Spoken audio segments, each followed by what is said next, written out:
A train that made history. Back in the 1920s, the Flying Scotsman was the first locomotive of the newly formed London and Eastern Railway. Taken to the tracks, it was the most powerful locomotive at the time, and over the years it has made railway history. In 1928, it became the first ever non-stop London to Edinburgh service, and in 1934, the Scotsman was the first train in the UK to reach 100 miles an hour. Now, a unique event to honour the Flying Scotsman's former owner, Sir William McAlpine, has brought the famous train on a flying visit from King's Cross to York. I just burst into tears, I'm afraid. At King's Cross, I took one look at it and I just lost it. And I don't often lose it, but I couldn't handle it. It was my husband's great love, and I never felt threatened by her.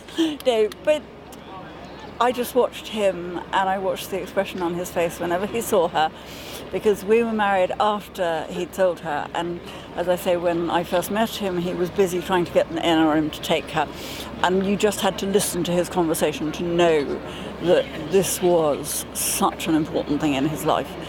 So therefore it's important to me, and so now he's not here anymore. I don't want to lose my contact with her, because it's like retaining a contact with him.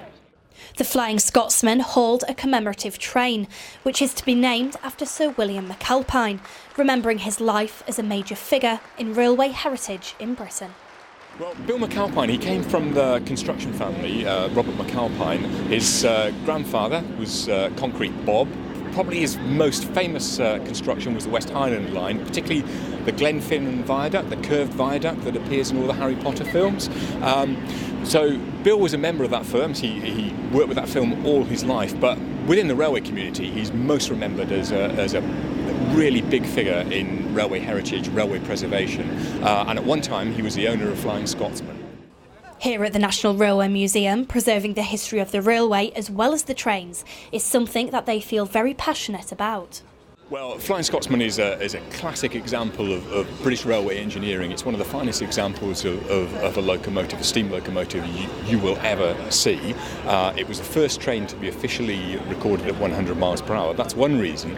The other reason is we have such a rich railway heritage in the United Kingdom here. So railways were invented in the United Kingdom.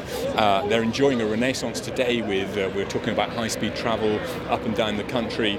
It's a subject dear to so many people's hearts. It's transformed Britain, it's transformed the world, and that's a good reason why we need to preserve it here in the National Railway Museum, but also across the UK. There's so many railway sites, preserved railways, and wonderful iconic railway buildings. Hundreds turned out to witness the famous train and to honour the saviour of the Flying Scotsman.